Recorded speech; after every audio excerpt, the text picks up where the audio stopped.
Cette semaine à Hockey le Magazine, une édition très spéciale. Au cours des prochaines minutes, on vous présente un entretien en deux parties qu'on a eu la chance de réaliser avec M. Serge Savard, une légende vivante du hockey au Québec avec lequel j'ai eu la chance de m'entretenir il y a quelques jours. On vous présente ça dans quelques instants. Et on aura bien sûr nos segments habituels avec Collègue Édition et avec le trio hockey. Mesdames et messieurs, bienvenue à Hockey le Magazine.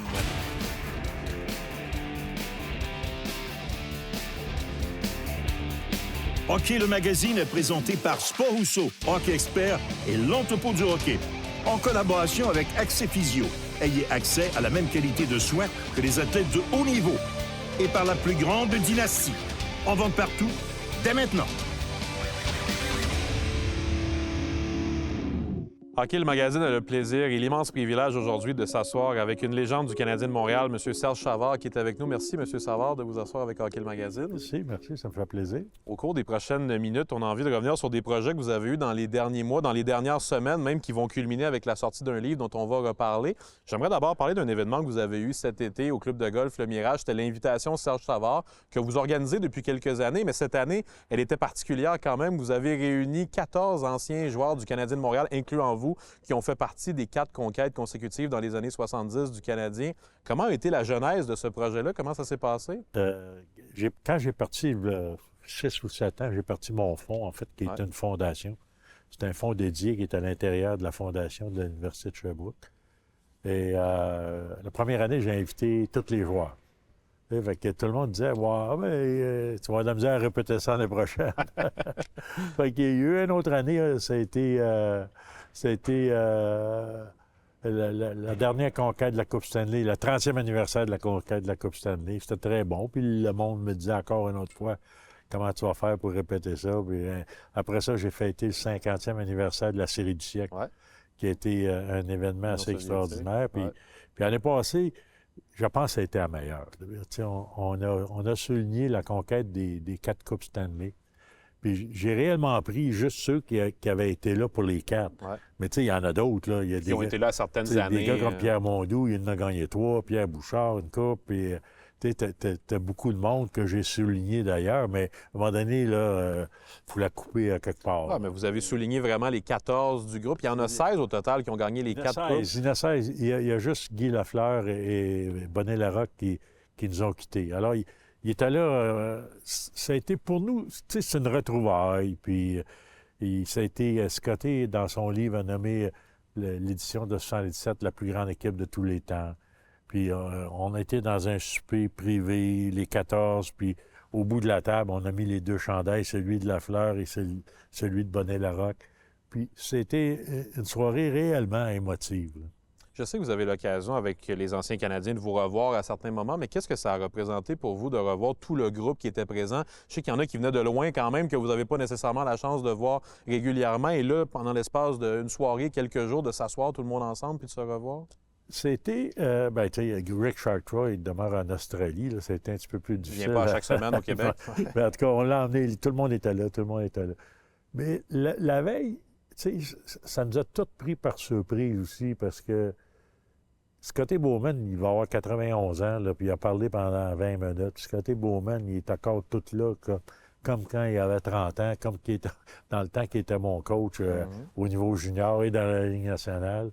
Puis, tu sais, tout le monde avait la larme à l'œil.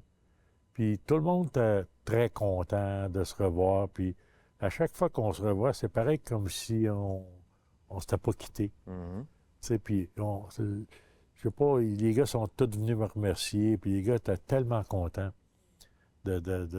qu'on ait souligné ce passage-là, parce que probablement la dernière fois, là, tu sais, moi, j'étais un des plus âgés dans les 4 Coupes Stanley. J'ai commencé en 67. Ouais. Tu sais, j'ai 78 ans.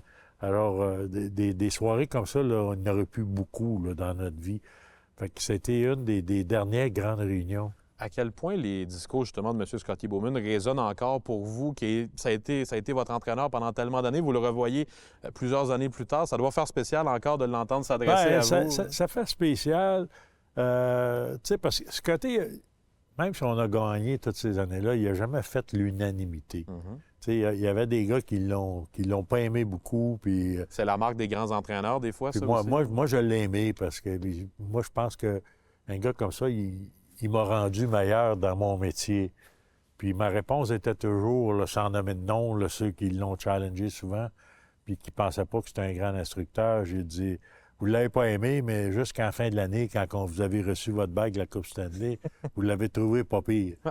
Puis tu sais, quand tu perds 8 matchs une année, puis tu perds 10 matchs l'autre année, puis 12 l'autre année, bien, il y a quelque part, là, tu peux être porté quand tu gagnes facilement. Parce que moi, je te dis, c'était pas facile, là.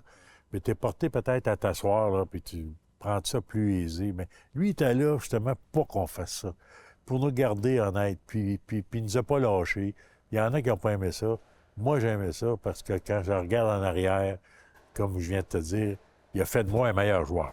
Ça vous a permis d'amasser des fonds pour l'Université de Sherbrooke, pour le Fonds des étudiants athlètes qui vous tient à cœur depuis plusieurs années. Vous avez amassé des millions de dollars là, dans les dernières années pour ce fonds-là. Félicitations pour l'événement. J'ai hâte de voir celui de l'année prochaine. Puis au retour de la pause, on poursuit la conversation. Je veux parler d'un livre qui sort aussi dans les jours qui nous occupent. Merci.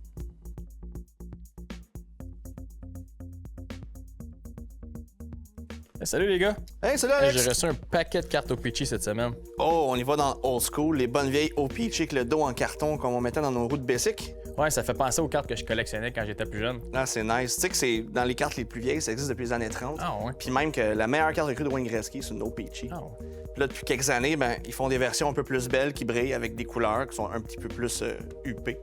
Là, c'est vraiment des belles cartes. Ouais. Ce qui nous amène à la question de la semaine. Vrai ou faux? Le hockey est le seul sport qui offre des cartes chromées dans la série OPC et OPC Platinum. La réponse après la pause. Avant la pause, on vous demandait si c'était vrai ou faux que le hockey était le seul sport à offrir des cartes chromées dans la série OPC et OPC Platinum. La bonne réponse est faux. Donc, Pat, il y a des cartes chromes dans d'autres sports? Oui, dans les autres sports, ça ne sera pas du OPC Platinum, par exemple. Si on regarde comme dans du football, basketball puis du soccer, ça va être des cartes ça va être Panini Prism, qui va être aussi chromé que ce qu'on retrouve ici. Ou sinon, dans le baseball, ça va être le mythique Topps Chrome puis le Bowman Chrome, qui sont magnifiques. Wow, c'est très intéressant. Merci beaucoup, les boys. On se voit la semaine prochaine. On est de retour à Hockey le Magazine en compagnie de M. Serge Savard, qui est notre invité exceptionnel à Hockey le Magazine aujourd'hui. M. Savard, le livre La plus grande dynastie vient de paraître, est en librairie présentement pour les amateurs. C'est un livre qui a été écrit par un regroupement de journalistes sur lequel vous avez écrit la préface et qui revient sur les 8 conquêtes du Canadien de Montréal en 12 saisons au cours des années 60 et 70. Vous avez chevaussé ces deux conquêtes-là aussi des deux côtés des années 60 et 70. Comment ce projet-là est né et parlez-moi de ce livre-là qui paraît pour les amateurs? OK, bon, on va revenir en arrière, mais comment ce projet-là est né? Disons que moi, j'ai tellement, même si j'étais l'organisateur avec Richard Baudry, là, avec Ovation Média, j'ai été impressionné par l'événement. Tu sais, Richard, il fait beaucoup d'événements, mais il était réellement émotif dans celle-là, et les joueurs l'étaient. Puis on est tous sortis plus près un des autres. Puis à un moment donné, j'étais aux côtés de Richard, j'ai dit, il faudrait faire quelque chose là-dessus, il faudrait faire un livre ou une revue. Sa première réaction, il dit, hey, trop tard. Livre trop tard. J'ai dit, Ronald Reagan avait sur son bureau une pancarte qui disait « It can be done ». Puis vous avez réussi à le faire. En l'espace de quelques semaines cet automne, Ben, ce livre. pas moi, comme les autres. Tout le monde s'est mis, oui. mis au travail, puis Richard est arrivé, puis il a appelé les imprimeurs, il a appelé les journalistes. En tout cas, il y a un paquet de choses qui s'est fait là, en peu de temps. Puis moi, j'ai vu le produit final là, avant l'imprimerie, puis là, c'est sorti maintenant, puis on est très fiers de ça. Puis cette époque-là, on a été, suite aux 4 Coupes Stanley, tu sais, il dit, non, si on retourne l'année, moi, je suis arrivé l'année de l'expansion, le 67-68. Et pourquoi qu'on est arrivé en 67-68? Tous les gars, là, Jacques Lemaire, Augustin Vachon, Danny Grant, Carole Vadnais, moi, on était tous censés jouer dans la Ligue nationale avant, en 66-67. On avait fini notre stage junior. Mais il y avait une expansion en 67. Et Pollock a décidé de garder ses plus vieux joueurs, justement, pour les passer dans l'expansion. Alors, on a tout fait notre arrivée en 68, en 67-68. Jacques Lemaire, moi, Carole, Gatien-Vachon, et ça a coïncidé avec les 2 premières Coupes Stanley. Ça fait qu'on est porté à parler des années 70, mais je pense que on oublie la fin des années 60, que ça a été aussi, je pense, que c'est une dynastie oubliée. Fait qu'on a essayé on les a mis tous les deux ensemble, puis ça coïncide beaucoup avec plusieurs gars que leur chandail est retiré, là, puis qui ont participé, des gars comme Jacques Lemaire, mais ça inclut aussi on oubliait des grands gars comme Jean Béliveau, là. Tu sais, Jean Béliveau, il a pris sa retraite j'ai joué 4 ans avec lui, moi. Jean Béliveau a pris sa retraite en 71, puis a fini premier compteur de l'équipe. Alors, on inclut quand même, là, une des plus grandes vedettes de l'histoire du club de hockey canadien. Monsieur Savard, évidemment, les gens vont très bien le comprendre rapidement. J'ai pas vécu ces années-là du Canadien de Montréal. J'en entends parler tellement. J'ai même pas eu la chance d'être né à l'époque où le Canadien a gagné en 1993. Je suis né 2 ans après.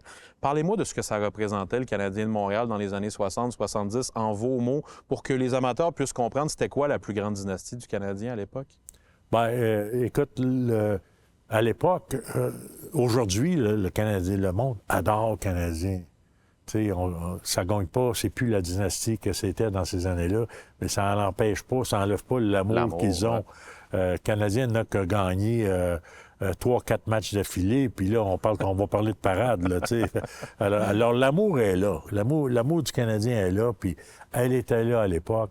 Mais moi, je viens d'une époque, là, des années 50, là, et il n'y avait pas de repêchage.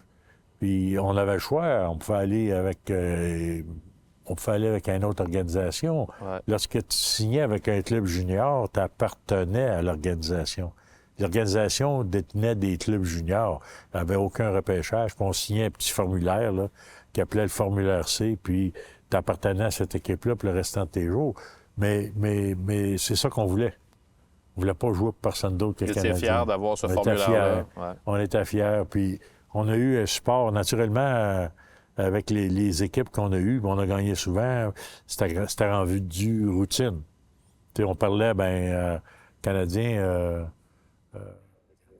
On s'attendait à la victoire. On s'attendait à la victoire. Puis les années qu'on n'a pas gagné, on se faisait poser des questions tout l'été. Qu'est-ce qui est arrivé? Je n'avais pas gagné la Coupe cette année. Aujourd'hui, la barre est plus à la même place. Là. Et on espère pouvoir la remonter, évidemment. Oui, je sais. Mais aujourd'hui, là, on n'ose même pas parler de séries éliminatoires. Fait que, tu sais, alors la barre n'est pas à la même place. Mais l'enthousiasme va revenir. Aussitôt qu'on va avoir une équipe très compétitive, l'enthousiasme va revenir au même niveau qu'elle l'était. Là. Monsieur Savard, dès maintenant, les amateurs peuvent se procurer le livre La plus grande dynastie, paru aux éditions Ovation Média. C'est un livre qui a été écrit par un regroupement de journalistes. Vous avez écrit la préface. Félicitations pour tout ce que vous avez fait avec la création de ce livre-là. Je pense que c'est un beau projet que les amateurs vont pouvoir avoir le plaisir de découvrir. Puis on espère vous revoir très bientôt avec d'autres grands projets, notamment l'invitation Serge Savard l'été prochain. L'été prochain. Merci.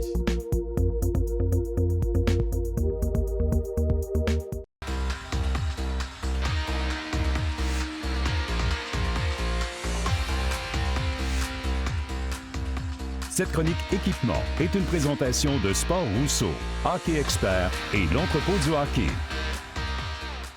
Bonjour à tous, ici Pierre Gervais. Bienvenue encore cette semaine pour une capsule d'équipement hockey en compagnie d'Éric Dupont, le spécialiste hockey. Éric, cette semaine, on parle de patins, mais pas nécessairement des patins qu'on retrouve en magasin sur les tablettes. Exact, Pierre. On va d'un sujet un petit peu différent, des nouveautés intéressantes dans le domaine des patins cette année. Mais avant d'entrer dans le vif du sujet, j'ai entendu que tu avais une histoire à propos de la rigidité des patins. Oui, bien disons que j'ai eu des joueurs, naturellement, au fil de ma carrière, j'ai eu plusieurs centaines de joueurs, mais il y a des gars dans mes dernières années qui voulaient avoir leurs patins extrêmement rigides. Extrêmement rigides, même peut-être trop. C'était presque des bottines de ski. J'ai eu Jeff Petrie, j'ai eu Jordy Ben. Ces gars-là changeaient de patin là, aux 3 semaines, je te dirais. Quand on sait, quand ça arrive, là, la rigidité que ça a, là, changer de patin aux 3 semaines, là, c'était quelque chose. Moi, j'en revenais à chaque fois, j'en revenais pas. Puis t'as d'autres gars, par contre, comme Brendan Gallagher, qui fallait se battre avec lui quasiment pour qu'il change de patin. Alors, en bout de ligne, ça s'équivaut, là, côté budget, là. Mais tu sais, je trouvais des gars qui exagéraient un petit peu. Honnêtement, là, Pas sûr, quand ils vont jouer des ligues de garage à la fin de leur carrière, qu'ils vont changer de patins en 3 semaines. Ils pourraient, par contre. On va leur vendre des patins, pas de problème. Exactement. Premier patin, donc, on parlait de patins sur mesure. Évidemment, ici, on a un patin Bauer suprême. Mais c'est la même chose qui s'applique chez CCM et chez True. Donc, dans ce cas-ci, tu peux choisir des accents de couleur, changer la langue, choisir ta lame, même choisir ton porte-lame. Si tu veux reprendre un porte-lame Tuck de Bauer, par exemple, tu peux faire le changement. Il y a vraiment beaucoup d'options dans la personnalisation, dans le confort. On a aussi dans certains magasins le FitLab de Bauer qui permet de numériser le pied avec des caméras. Si jamais une personne a un problème avec un pied, une bosse, des choses comme ça, c'est des choses que Bauer peuvent travailler très facilement, s'assurer que le patin soit très confortable et fait à leur pied. Les laboratoires de ces compagnies-là, c'est absolument extraordinaire de visiter ça. Puis je me rappelle, ça m'impressionnait tellement les dernières années. Le représentant des compagnies arrivait chez nous avec un genre de kit pour pouvoir fitter les joueurs sur place au lieu de les faire venir à leur compagnie qui sont dans différents endroits à Montréal. Et la technologie qu'ils employaient, là, extraordinaire. Moi, tous les fois, ça m'impressionnait tellement. Oui, puis c'est un bon point. Moi, j'ai eu la chance d'aller chez Bauer puis CCM. Les deux sont basés à Montréal. On est chanceux à Montréal d'avoir les deux compagnies ici. C'est comme aller visiter la NASA. C'est gentil, on était à la NASA, mais c'est pour des équipements de hockey, des patins, des bâtons. C'est vraiment, vraiment spectaculaire. Effectivement. Comme deuxième produit, un nouveau produit dans le marché, donc c'est les aiguisages de patins à la maison. Évidemment, nos magasins sont reconnus pour les aiguisages en magasin. On offre toujours ce service, on va toujours l'offrir. Mais depuis 1 an ou 2, il y a des nouveaux produits. Donc, que ce soit ProSharp de Bauer ou Sparks qui font des machines à la maison. C'est 2 produits quand même intéressants. Il y a beaucoup de gens, des familles qui sont très occupés. Ils ont plus ou moins le temps, un mardi à 5h30, de passer en magasin et faire aiguiser leurs patins. Donc, pour eux, c'est vraiment le client cible. C'est une belle opportunité. Les machines fonctionnent très bien. On a des accessoires, des pierres pour changer, des choses comme ça. Puis c'est vraiment une belle alternative. C'est sûr que nos magasins à travers la province aiguisent toujours des patins, soit que les machines Elite, des machines Sparks commerciales ou des ProSharp, ou les fameuses Blade Master qui existent depuis tout le temps. Je disais, les machines aiguisées à la maison, c'est une belle option pour certaines personnes. Honnêtement, là, presque tous les clubs de la Ligue ont ces machines-là. Chez eux, à l'aréna de centre de pratique ou à l'aréna où est-ce qu'ils jouent leur game, presque tous les clubs, à ma dernière année, je voyais ça. J'ai 3 petites familles dans mon coin chez moi, les 3 gars se sont mis ensemble pour acheter une machine. Puis, sans sert, comme tu dis, manque de temps souvent, ainsi de suite. Exact. Alors, bien, merci beaucoup, Eric. Encore de très bons conseils. Merci à tous. On se retrouve la semaine prochaine pour les gants. On va parler de gants, qui est un aspect également très important dans l'équipement de hockey. Bonne semaine.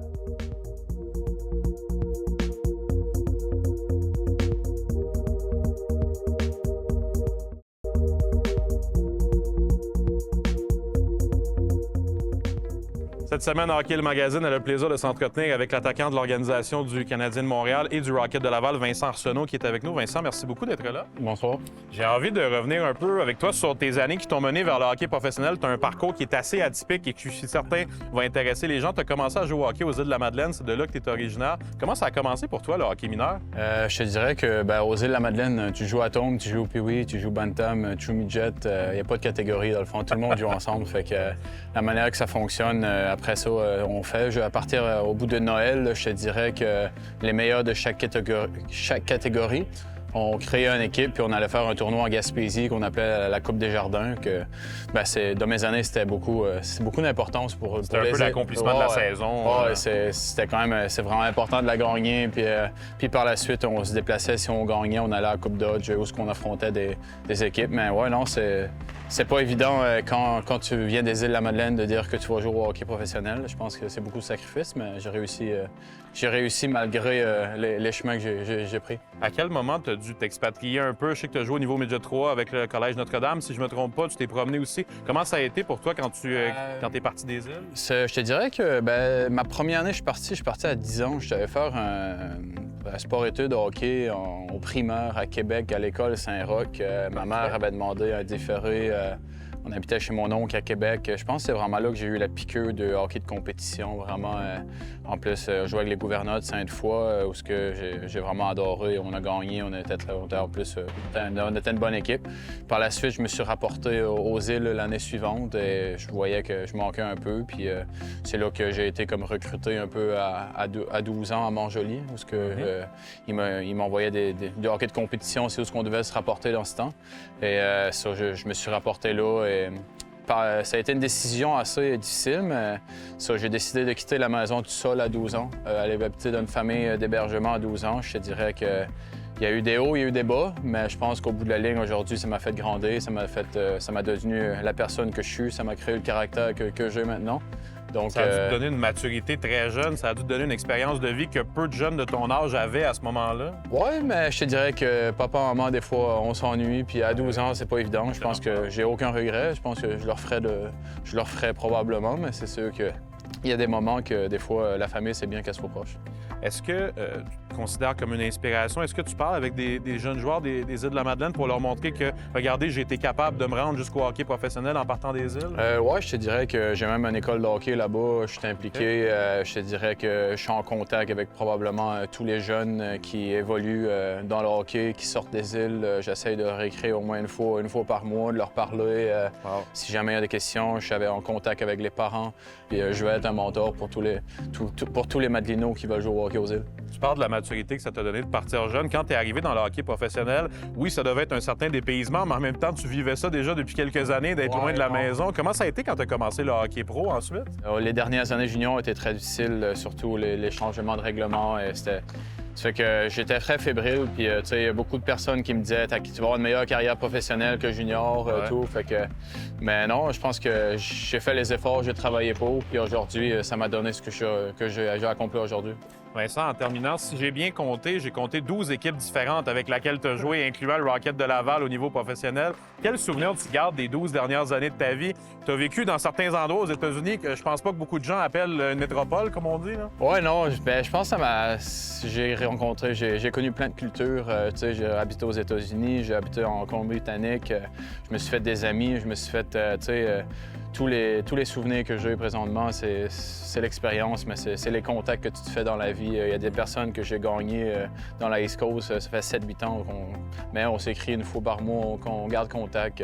C'est des souvenirs, on se rappelle de ces moments-là, à quel point c'était le fun. Puis c'est les contacts dans le hockey, dans le monde, c'est une école de la vie, peu importe que le monde dise qu'on n'est pas les meilleurs à l'école, mais c'est une très belle école de la vie. Puis le fait que j'ai la chance de la vivre, je suis très reconnaissant.